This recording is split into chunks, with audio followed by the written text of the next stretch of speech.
Hey guys, hello and welcome back to Roy classes. मैं आकाश कुमार रॉय स्वागत करता हूं आपका आपके चैनल रॉय क्लासेस में। सो गाइस, आज के इस वीडियो में हम स्टार्ट करेंगे एक नया चैप्टर 7 कोऑर्डिनेट ज्योमेट्री।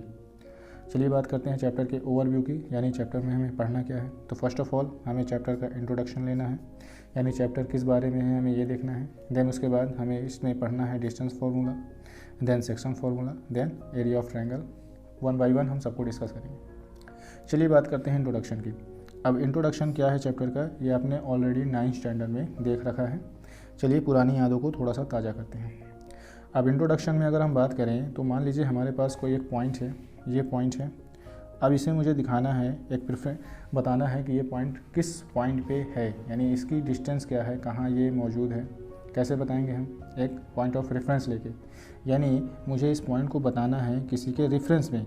अब वो रेफरेंस क्या होगा? वो रेफरेंस कुछ भी हो सकता है। लाइक जैसे मैं इस बुक का ये कॉर्नर ही ले सकता हूँ। इस नोटबुक में मैं ये बताऊँगा कि ये लाइन इस साइड से कितनी डिस्टेंस पे है और इस साइड से कितनी डिस्टेंस पे है। अगर मैं इसे नाम दूँ y और इसे मैं कह दूँ कि ये x है, तो मैं ये दिखूँगा कि ये x से कितना दूर पे है और y से कितना दूर पे है।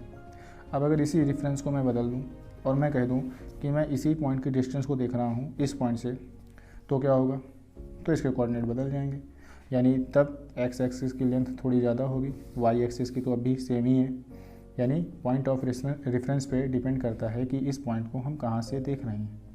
और उसके बाद अगर मैं इसे इरेज करके फिर से आपसे कहूँ कि आप इसे फिर से ड्रॉ करिए, तो आप क्या करेंगे? आपको जो कोऑर्डिनेट मालूम है आप उसी के हिसाब से इसको ड्रॉ कर देंगे। और ऐसा करने के लिए आपको क्या चाहिए? आपको चाहिए पॉइंट ऑफ रेफरेंस। और वो पॉइंट ऑफ रेफरेंस कहाँ से मिलेगा? वो पॉइंट ऑफ रेफरेंस मिलेगा आपको इस प्लेन पे, और इसको हम लोग क्या बोलते हैं? इसको बोलते हैं कार्टेशियन प्लेन। इस कार्टेशियन प्लेन में क्या क्या मिलेगा आपको? इस कार्टेशियन प्लेन में आपको दो लाइंस मिलेंगी, एक होगी वर्टिकल, एक होगी हॉरिजॉन्टल। वर्टिकल को आप लोग एक्स एक्सिस बोलते हैं और इसका दूसरा नाम होता है ऑर्डिनेट। हॉरिजॉन्टल को आप लोग एक्स एक्सिस बोलते हैं और इसका अल्टरनेट नाम है एब्सिक्स। आप जानते हैं कि जो वर्टिकल लाइन होती है और जो हॉरिजॉन्टल लाइन होती है वो एक दूसरे को इंटरसेक्ट करती हैं। जहाँ इंटरसेक्ट करती हैं उसे आप क्या बोलते हैं? ओरिजिन। ओरिजिन के कोऑर्डिनेट क्या होते हैं? 0,0। और जैसे ही ये एक दूसरे को इंटरसेक्ट करती हैं, ये इस कार्टेशियन प्लेन को 4 पार्ट में डिवाइड कर देती हैं, जिसे आप लोग बोलते हैं क्वाड्रेंट। ये फर्स्ट क्वाड्रेंट, ये सेकंड, ये थर्ड और ये फोर्थ।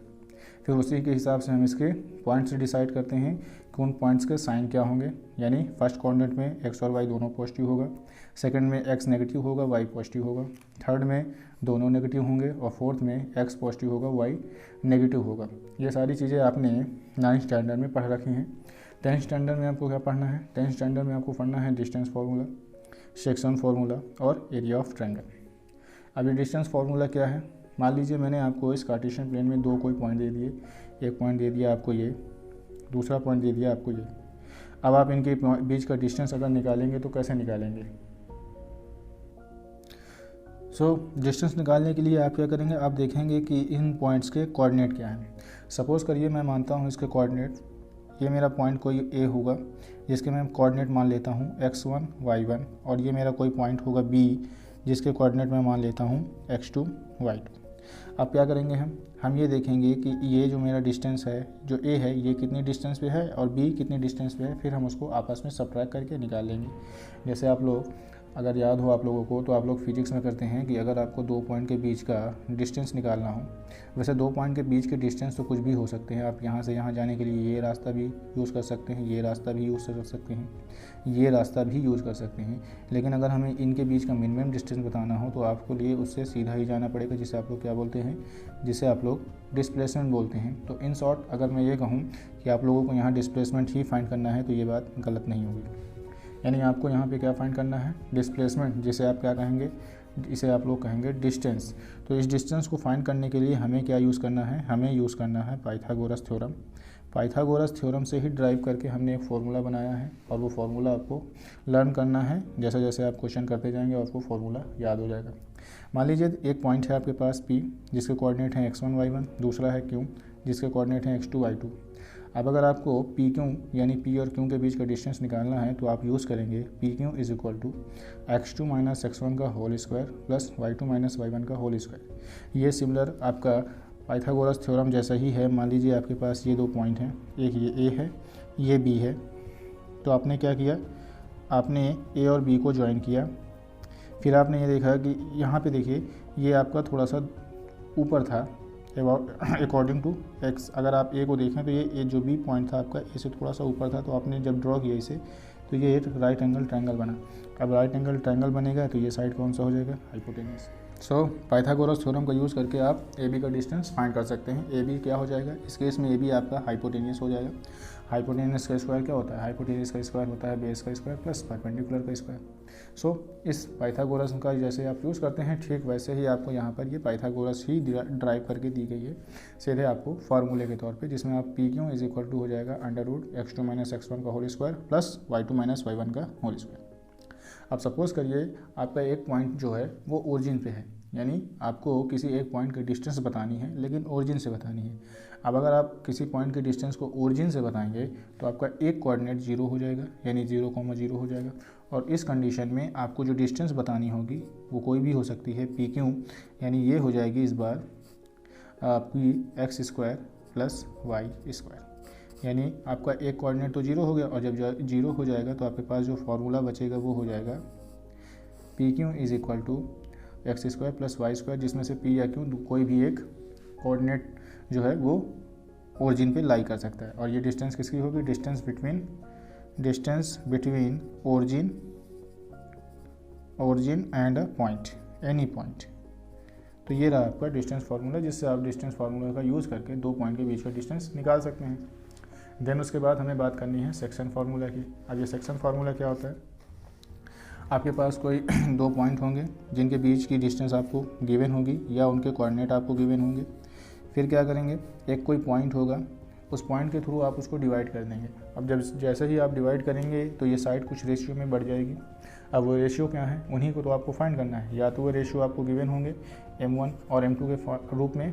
सो गाइस चलिए अब बात करते हैं सेक्शन फार्मूला की। सेक्शन फार्मूला में आपको एक लाइन दी जाएगी, लाइन होगी आपकी AB। अब इस AB लाइन को एक पॉइंट होगा P, वो पॉइंट इस लाइन को 2 रेशियो में डिवाइड कर देगा। वो 2 रेशियो कुछ भी हो सकते हैं, हमने कंसीडर किए हैं कि वो m1 और m2 होंगे। अब वो जो साइड होगी वो m1 और m2 के रेशियो में डिवाइड हो जाएगी। आपको ये फाइंड करना होगा कि p का कोऑर्डिनेट क्या होगा जो इन साइड को इस रेशियो में डिवाइड करती है, यानी आपको p के कोऑर्डिनेट फाइंड करने हैं। और p के कोऑर्डिनेट फाइंड करने के लिए आपको x और y के लिए सॉल्व करना होगा, यानी आपके कोऑर्डिनेट क्या होंगे, आपको x और y ही तो होंगे, तो आपको सॉल्व करना है। अब सॉल्व करने के लिए आपको फार्मूला यूज़ करना होगा, इस फार्मूले को लर्न करना पड़ेगा। तो लर्न मत करिए, जब आप इस क्वेश्चन को लगाएंगे 1-2 बार तो ये फार्मूला आपको ऑटोमेटिक लर्न हो जाएगा। उसके लिए करना क्या है, आपको बस ध्यान से देखना है कि इसमें कौन कौन से पॉइंट रखे गए हैं। पॉइंट क्या है आपका, अगर हमें x के लिए सॉल्व करना होगा तो हमें यूज़ करना है m1 x2 plus m2 x1 divide by m1 plus m2। m1 और m2 क्या हैं, ये रेशियो हैं जिस रेशियो में इस साइड को डिवाइड किया गया है। देन उसके बाद अगर आपको y के लिए सॉल्व करना है तो y के लिए आप क्या करेंगे, m1 y2 plus m2 y1 divide by m1 plus m2। इसको सॉल्व करेंगे आपको x और y की वैल्यू मिलेगी, और x और y क्या हो जाएंगे, वो कोऑर्डिनेट हो जाएंगे, किसके, p के कोऑर्डिनेट हो जाएंगे। और आपको मिल जाएगा कि कौन सा पॉइंट होगा जो इस लाइन को इस पर्टिकुलर रेशियो में डिवाइड कर देगा। जब हम इसका क्वेश्चन देखेंगे तो ये आपको बहुत ही इजी लगेगा, और आपको क्या, ये पूरा चैप्टर ही इजी है, सिर्फ ये फॉर्मूला ही नहीं। उसके बाद आता है एरिया ऑफ ट्रायंगल। अगर हम बात करें एरिया ऑफ ट्रायंगल की तो ये 2021 में आपके बोर्ड में नहीं आने वाला, लेकिन फिर भी बात करते हैं एरिया क्या होता है। नॉर्मली जब हम लोग एरिया की बात करते हैं तो एरिया क्या होता है, एरिया इज इक्वल टू होता है half into base into height. लेकिन अगर हम बात करें कोऑर्डिनेट में, तो कोऑर्डिनेट में एरिया फाइंड करने के लिए हमारे पास ट्रायंगल होता है।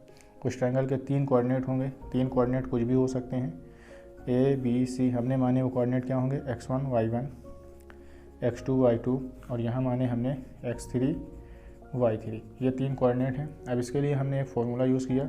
फार्मूला क्या है, हाफ किया, उसके बाद लार्ज ब्रैकेट, देन यहाँ हम x1 रखेंगे तो यहाँ होगा y2 माइनस y3, प्लस यहाँ हम x2 रखेंगे तो होगा y3 माइनस y1, और यहाँ हम x3 रखेंगे तो यहाँ होगा y1 y2।